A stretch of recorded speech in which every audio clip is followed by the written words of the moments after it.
আজকের রেসিপির জন্য আমি এখানে নিয়ে নিয়েছি 2 বাটি আটা। যেহেতু আমি হেলদিভাবে বানাচ্ছি তাই আমি আটা নিয়েছি। আটার পরিবর্তে আপনারা কিন্তু এটা ময়দা দিয়েও বানিয়ে নিতে পারেন। এবার এর মধ্যে দিয়ে দিচ্ছি খুব সামান্য একটু লবণ আর দিচ্ছি 1 চামচ জোয়ান। এটা আমি হাতে ক্রাশ করে দিয়ে দিলাম। জোয়ানটা ভীষণ ভালো লাগে আর জোয়ান কিন্তু আমাদের হজমেও সাহায্য করে। দিয়ে দিলাম হাফ চামচ ভাজা জিরের গুঁড়ো। এবার শুকনো উপকরণগুলোকে খুব ভালোভাবে একসাথে একটু মিশিয়ে দিচ্ছি।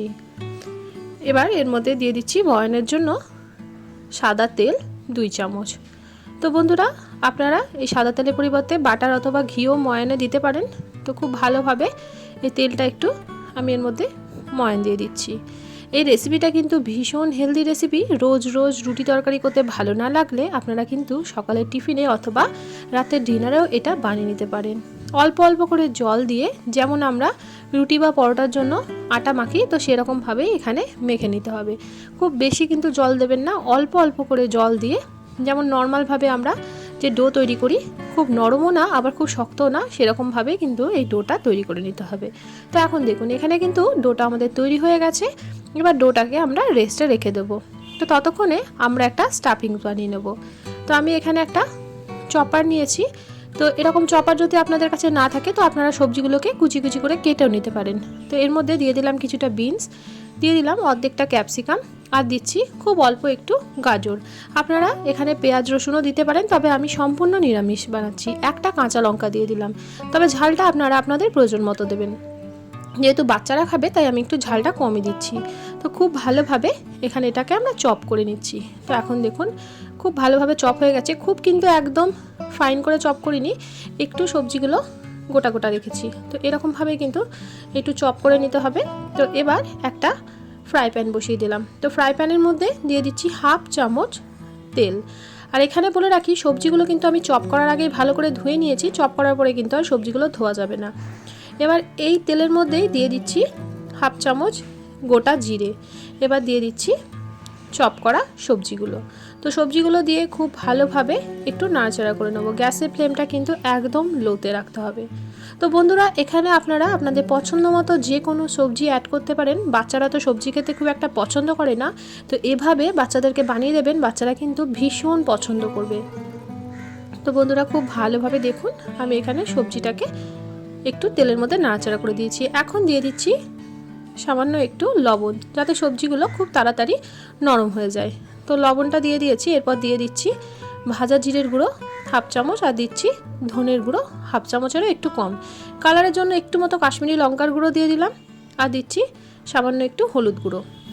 এবার এই গুঁড়ো মশলাগুলো দিয়েও ভালো করে একটু নাড়াচাড়া করে দিচ্ছি। গ্যাসের ফ্লেমটা কিন্তু একদম লোতে রাখবেন, না হলে কিন্তু এই সবজিগুলো পুড়ে যাবে। এবার আমি এর মধ্যে অর্ধেকটা টমেটো দিয়ে দেবো। তো টমেটোটা আপনারা চাইলে একদম কুচি কুচি করেও দিতে পারেন, তো আমি এভাবে একটু কেটে দিয়ে দিয়েছি। তো টমেটোটাকে দিয়েও ভালো করে এর মধ্যে নাড়াচাড়া করে দিয়েছি। যেহেতু আগেই লবণ দেওয়া আছে, তো তার জন্য টমেটো দেওয়ার পর আর আমি লবণ দিলাম না, ঢাকা দিয়ে কিছুক্ষণের জন্য রেখে দিলাম, যাতে টমেটোটা আর সবজিগুলো ভালোভাবে নরম হয়ে যায়। এখন কিন্তু সবজিগুলো ভালোভাবে রান্না হয়ে গেছে আর টমেটোটাও কিন্তু নরম হয়ে গেছে। ওইদিকে আমি ছোট সাইজের 2টো আলু সেদ্ধ করে রেখেছিলাম। তো আলুটাকেও আমি হাতের সাহায্যে ভালো করে ম্যাশ করে নিয়েছি। এবার ওই সেদ্ধ করা আলুটা এর মধ্যে আমি দিয়ে দিচ্ছি। যারা আলু খেতে পছন্দ করেন না, তারা আলুর পরিবর্তে কিন্তু এখানে গ্রেট করা পনির অথবা ছানাও দিতে পারেন, সেটাও কিন্তু ভীষণ ভালো লাগে।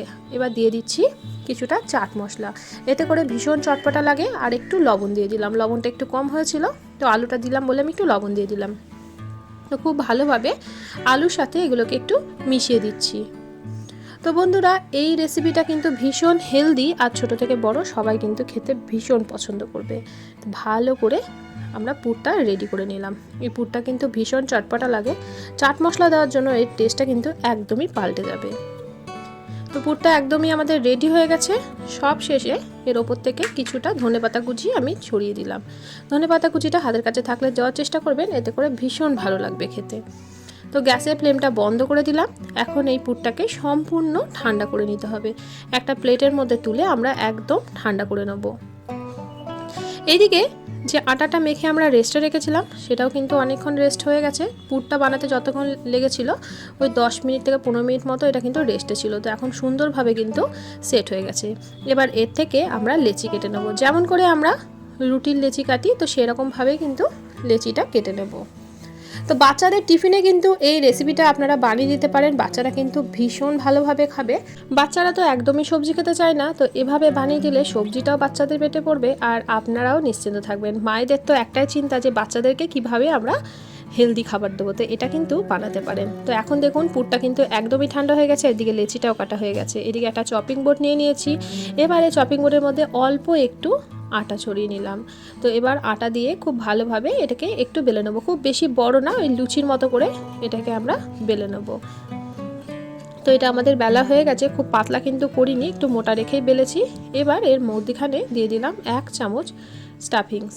এবার ভালো করে মুখটাকে এরকমভাবে দেখুন আমি বন্ধ করে দিচ্ছি, আপনারা একবার দেখলেই বুঝতে পারবেন বন্ধুরা, ভীষণ সহজ এটা বানানো। তো এভাবে আমি মুখটা বন্ধ করে দিলাম, এভাবে মুখটাকে আমরা আটকে দিচ্ছি। এবার হাতের সাহায্যে একটু চেপে চেপে দেব, তো তারপর হালকা হাতে এটাকে একটু বেলে নেব। তো এটা কিন্তু খুব বেশি বেলা যাবে না, তাহলে পুরটা ফেটে বেরিয়ে যাবে। তো খুব হালকা হাতে এরকমভাবে আমি একটু বেলে নিলাম। তো এরকমভাবে দেখুন একটা টিফিন আমাদের তৈরি হয়ে গেছে। এভাবেই আমি বাকিগুলোকেও তৈরি করে নেব। তো বন্ধুরা, আজকে যারা প্রথমবার আমার চ্যানেলটিতে এসেছেন, আমার রেসিপি ভালো লাগলে এরকম নিত্য নতুন রেসিপি পাওয়ার জন্য আমার চ্যানেলটিকে সাবস্ক্রাইব করে পাশে থাকার অনুরোধ রইল। আর এই রেসিপিগুলি সবার আগে পাওয়ার জন্য পাশে থাকা বেল আইকনটিকে প্রেস করে রাখবেন, যাতে নিত্য নতুন কোনো রেসিপি দিলে সবার আগে আপনাদের কাছে নোটিফিকেশান পৌঁছে যায়। রেসিপি ভালো লাগলে প্রিয়জনদের সঙ্গে শেয়ার করতে কিন্তু ভুলবেন না বন্ধুরা। তো এখন আর একটাও আমি একই রকমভাবে তৈরি করে নিয়েছি, আর একটু আটা ছড়িয়ে বেলে নিলে বেলতে কিন্তু সুবিধা হয়, তাই আমি একটু আটা ছড়িয়ে বেলে নিচ্ছি।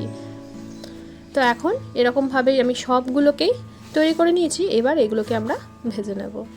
তো আমি একটা ফ্রাই প্যানের মধ্যে এটাকে দিয়ে দিলাম। তো ভালোভাবে 2 পিঠ একটু সেঁকে নিতে হবে। তো গ্যাসের ফ্লেমটা লো টু মিডিয়ামে রেখে আমি 2 পিঠটা ভালো করে দেখুন সেঁকে নিয়েছি। এবার এর ওপর থেকে অল্প একটু বাটার দিয়ে দেবো। আপনারা চাইলে কিন্তু এটা সাদা তেল অথবা ঘিও ভেজে নিতে পারেন, আবার শুধু রুটির মতো করেও খেলতেও কিন্তু ভীষণ ভালো লাগে। তবে আমি এটা বাচ্চাদের জন্য বানাচ্ছি, আমি একটু বাটার 2 পিঠে দিয়ে এরকমভাবে একটু ভেজে নিয়েছি। তো ভীষণ হেলদি একটা রেসিপি, তো আপনারা অবশ্যই একবার হলেও ট্রাই করে দেখবেন, আর আমাকে কমেন্ট করে জানাতে ভুলবেন না যে আপনাদের এই রেসিপিটা কেমন লাগলো। তো 2 পিঠটা খুব ভালোভাবে একটু একটু করে বাটার দিয়ে এপিঠ ওপিঠ ভালো করে একটু ভেজে নিচ্ছি। তো এখন একটা আমাদের তৈরি হয়ে গেল, আর দেখেই বুঝতে পারছেন কতটা সুন্দর হয়েছে। বাইরেটা একদম মুচমুচে খাস্তা, আর ভেতরটা হবে পুরো পুরে ঠাসা। তো একটা আমাদের তৈরি হয়ে গেল। একই রকমভাবে আবারও একটা আমি বানিয়ে নিচ্ছি। তো 2 পিঠটা কিন্তু খুব ভালো করে সেঁকে তারপর কিন্তু অল্প করে তেল অথবা বাটার দিয়ে দেবেন, তাহলে কিন্তু এটা ভীষণ ভালো লাগবে খেতে। আর ভালো করে না সেঁকলে কিন্তু এটা একটু ভেতরটা কাঁচা কাঁচা থেকে যাবে। তো একই রকমভাবে এটাতেও আমি অল্প করে বাটার দিয়ে 2 পিঠটা সেঁকে নেব। বন্ধুরা, আজকের রেসিপিটা কে কোথা থেকে দেখছেন অবশ্যই আমাকে কমেন্ট করে জানাবেন। আপনাদের সুন্দর সুন্দর কমেন্টে কিন্তু আমি রান্নার উৎসাহ পাই। তো বন্ধুরা দেখুন, এখানে এটাও আমাদের ভাজা হয়ে গেছে। একই রকমভাবে আমি সবগুলোই ভেজে নিয়েছি। তো সবগুলো আর দেখালাম না, তাহলে ভিডিওটা অনেকটাই লম্বা হয়ে যেত।